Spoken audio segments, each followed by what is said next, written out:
기도하겠습니다. 사랑과 은혜가 풍성하신 하나님 아버지, 오늘은 시편 14편 1절에서 7절 말씀을 본문 삼아 어리석은 자는 어떤 사람인가를 살펴보며 하나님 앞에 예배드리고자 합니다. 온 마음과 정성 다해 드리는 예배를 통하여 하나님 홀로 영광 받으시고 저희는 한없는 은혜와 기쁨의 시간이 되게 하여 주옵소서. 비싸고 예수님 이름으로 기도하였습니다. 아멘. 오늘 말씀은 시편 14편 1절에서 7절 말씀입니다. 제목은 어리석은 자는 어떤 사람인가? 어리석은 자는 입니다. 말씀을 나눌 때 성령님 함께 하시고 성령님 임재함 가운데 은혜를 나누는 복된 은혜의 시간이 되기를 바랍니다. 오늘 제목을 먼저 한번 따라해 봅시다. 1시간, 2시간 예배 드렸는데 남는 게 없는 경우가 있어요. 웃기기만 하고 제스처만 취하다가 예배 마치고 돌아갈 때 오늘 못 들었나, 그런 저의 경우는 그런 생각을 느낀 때가 있었기 때문에 저는 예배 때마다 제목을 한번 짚고 넘어갑니다. 오늘 제목은 어리석은 자는입니다. 어리석은 자는 어떤 사람인가 살펴보자는 거죠. 오늘 본문은 신, 불신 등 신앙생활을 하는 사람도 있고 또 믿지 않는 무신론자로 아무 종교 없이 무덤덤하게 살아가는 이러한 사람 등 여러 종류의 사람이 있죠. 그 중에서 유독 하나님이 없다고 말하며 하나님 어디 계시냐 봤어? 하면서 불평불만하고 의심하는 그 어리석고 미련한 사람도 있지요. 그런데 오늘 우리가 살펴보는 말씀은 바로 하나님이 없다고 하는 어리석은 자에 관해서 말씀을 살펴보려고 합니다. 첫째, 어리석은 자는 그 마음에 하나님이 없다, 하나님이 없어요 라고 말합니다. 본문 1절에 말하지요. 어리석은 자는 그의 마음에 이르기를 하나님이 없다 하는도다. 그들은 부패하고 행실이 가증하나 선을 행하는 자가 없다고 합니다. 한마디로 하나님이 없다고 하는 사람은 어떠한 사람입니까? 바보, 어리석은 자입니다. 어리석은 사람은 부패하고 썩고 그 행실이 거짓되고 진실되지 못하며 가증하여 선을 행하는 사람이 없다고 합니다. 아멘이죠. 갑자기 그런 생각이 드네요. 내가 날 때 우리 엄마가 내 낳는 걸 보지 않았는데 우리 엄마가 누군지 어떻게 알아? 라고 한다면 사람들 어떻게 생각했어요? 자기가 낳으면서 낳은 엄마와 아빠를 모르고 낳지만 우리가 엄마 아빠를 인정하는 것과 마찬가지. 우리를 지은 하나님이 계십니다. 천지 만물을 창조하시고 만물을 만든 가운데 마지막 날 사람을 만드시고 보기에 심히 좋았더라 하였죠. 그렇습니다. 믿지 않는 사람은 믿지 않아요. 가증스럽습니다. 부패합니다. 선하지 않습니다. 그래서 제가 오늘 준비 찬송으로 계획 찬송으로 부른 515장 눈을 들어 하늘 보라, 믿는 자여 의뢰하고 하는 이 찬송가 515장을 골랐던 것입니다. 한번 불러보겠습니다. 눈을 들어 하늘 보라, 어지러운 세상 중에 곳곳마다 상한 영의 단식 소리 들려온다. 비추는 많은 사람 길을 잃고 헤매며 당장처럼 기쁘지러니 믿는 자여 의알고.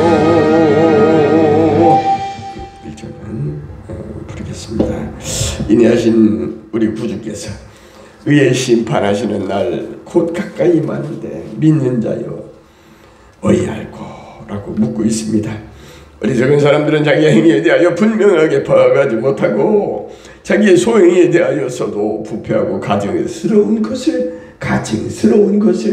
제대로 파악하지 못합니다. 부패하고 가증스러운 행위에 대하여 모르기 때문에 겁없이 두려움 없이 악을 자행하기도 합니다. 그러다 보면 결국 타락하게 되고 죄를 짓고 불행하게 멸망에 이르게 되죠. 결국 미련하고 어리석은 행동으로 말미암아 부패하고 썩어져 망하게 되는 것입니다.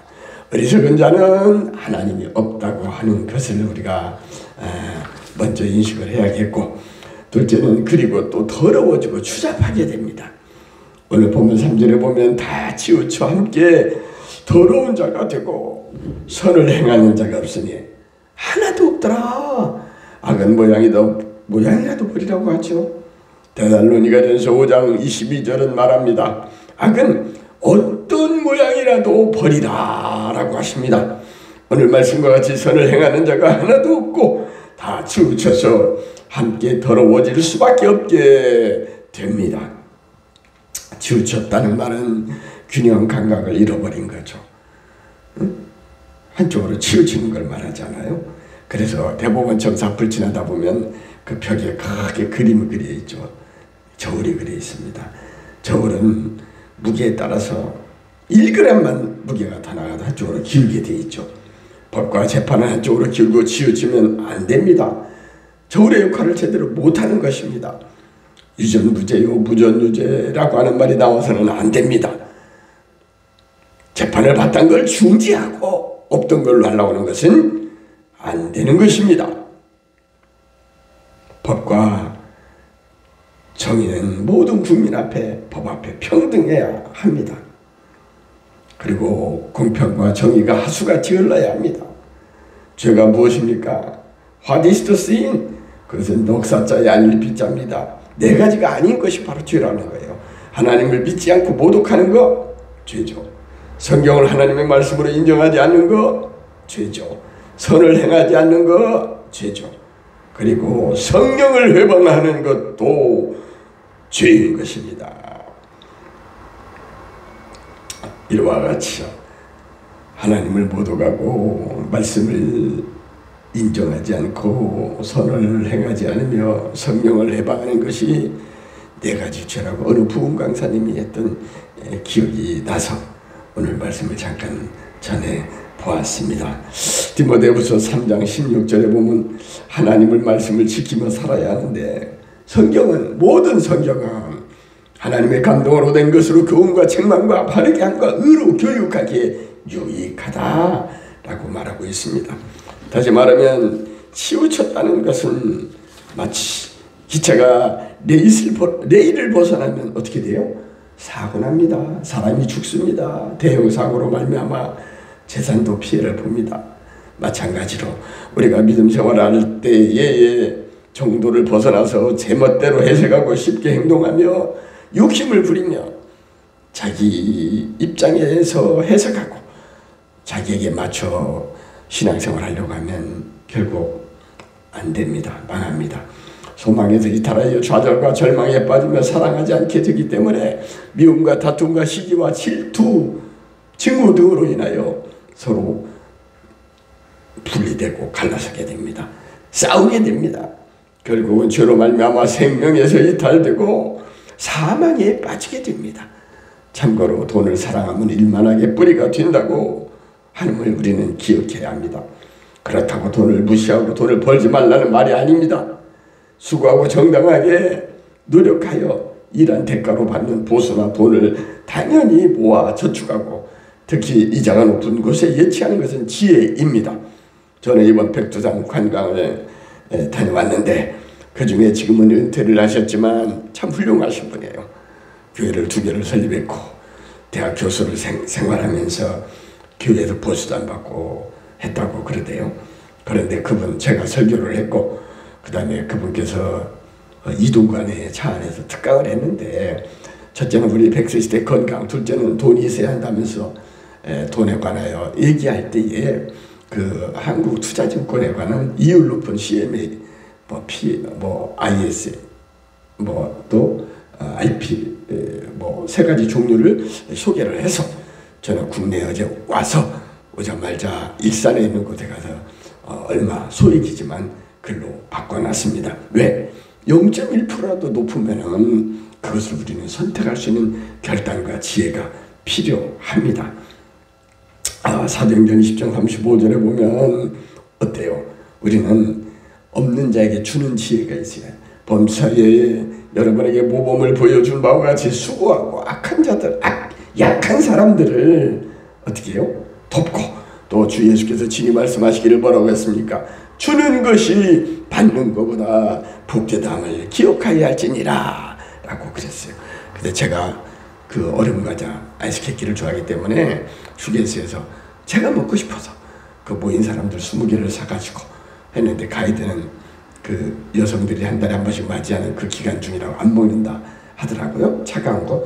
그래서 제가 하나 더 먹었죠. 그리고 그 목사님 가정에서는 과일, 자두를 2개씩 나눠주더라고요. 참고로 그렇게 주는 게 내 마음이 기쁘고 좋더라고요. 그러듯이 참고로 말씀드리면 그 가이드가 그러대요. 백두산이 왜 백두산이라고 하는지 아냐고. 백두산이라고 하는 것은 가이드 말에 의하면은 100사람 중에 2사람만 그 백두산에 올라가서 천지를 볼 수 있다. 아주 그 어렵다는 얘기를 뜻하는 것이죠. 참고로 그런 말을 하던 것이 기억이 나네요. 마지막으로 어리석은 자는 첫째는 하나님이 없다고 하고, 둘째는 더러워지고 추잡하게 되며, 마지막에는 벌벌 떨게 된다는 거예요. 오늘 본문 5절에 보면 그러나 거기서 그들은 두려워하고 두려워하였으니, 얼마나 두려워했으면 두려워하고 두려워하였으니라고 2번 반복합니까? 우리가 국어에서도 반복법은 강조를 나타내듯이 성경에 보면 강조하기 위해서 반복하는 경우가 간혹 많지요. 하나님이 의인의 세대에 계십니다 라고 말하고 있습니다. 이사야 41장 10절에서는 두려워 말라고 합니다. 지혜로운 하나님의 자녀에게 말씀하시기를 두려워하지 말라, 내가 너와 함께함이라. 임마누엘에 함께하시는 하나님께서 너와 함께함이라. 놀라지 마, 나는 네 하나님이 됨이라. 내가 너를 굳세게 하리라. 참으로 너를 도와주리라. 참으로 나의 의로운 오른손으로 너를 붙들리라 라고 말씀합니다마는, 어리석은 하는 자는 하나님이 없다라고 불신앙으로 결국 죽음의 공포와 두려움으로 하나님께서 허락해 주시는 참 기쁨을 누리지 못하는 불쌍한 사람이 되는 것입니다. 어버이 없는 고아처럼 그 마음에 하나님 없는 사람은 어리석은 사람으로 영적인 고아인 것입니다. 잠언서 9장 10절을 우리가 기억합시다. 여호와를 경외해야 하는 것이 지혜의 근본이요 거룩하신 자를 아는 것이 명철이니라 라고 말합니다. 아멘이죠? 믿으시면 아멘합시다. 여호와를 무시하지 말고 어디 있느냐 하며 함부로 말하지 말고 여호와를 경외하는 것이 지혜의 근본이요 거룩하신 하나님을 아는 것이 명철이라고 말씀합니다. 저는 이번에 중국 여행을 다녀오면서 중국의 그 넓은 땅, 우리나라의 97배, 98배의 넓은 땅을 가져서 그 국민들이 살아생전 전체를 다 구경하지 못하고 죽는다고 하잖아요. 너무 넓어서. 그리고 음식의 종류가 많아서 다 맛보지 못하고 죽고, 언어가 너무 많아서 다 언어를 모르고 죽는다고 하는데, 그 넓은 땅에 저는 교회 하나를 발견했습니다. 차로 이동 간에 사진을 찍을 수 없어서 그마저도 사진을 담아보지 못했는데, 정말 중국은 하나님을 경외하지 않는 그러한 나라입니다. 저는 감히 말씀드립니다. 하나님을 경외하는 백성은 망할 것입니다. 중국은 망할 것입니다. 우리는 하나님을 경외하며 하나님을 잘 섬겨서 우리가 사는 동안에도 행복하게 살거니와 우리의 후손들에게 베네수엘라나 이런 그 나라들 퍼주기식으로 하다가 망하는 나라가 되지 말고 자유민주주의 아름다운 살기 좋은 대한민국을 물려주는 지혜로운 저와 여러분 되시기를 바랍니다. 이제 말씀을 마칩니다. 하나님이 없다고 하는 어리석은 사람은, 어리석은 자는 그의 마음에 하나님이 없다고 말합니다. 그리고 더러워지고 추잡하게 되고 결국은 두려워 벌벌 떨게 됩니다. 오늘 새벽기도에 나오신 사랑하는 성도 여러분, 저와 여러분은 하나님이 없다고 하는 어리석은 자가 되지 맙시다.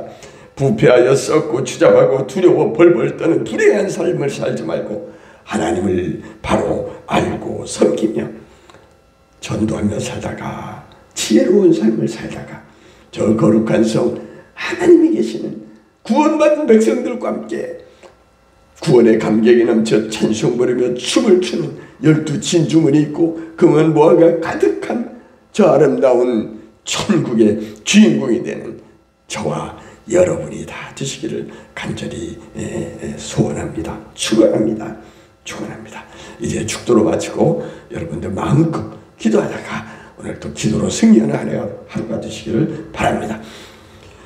이제는 교회 머리 되시는 우리 구주 예수님의 한없는 은혜와 아버지 하나님의 만극하신 사랑과 성령의 교통하심이 역사하심이 하나님을 잘 믿으며 살다가 하나님이 계신 것을 인정하고 전도하며 살다가 천국과 원하는 저희들의 심령과 가정과 일터와 이 꿈의 교회와 자유 대한민국 이 나라와 이 민주기에 지금으로부터 영원토록 함께할지어다. 아멘. 아멘.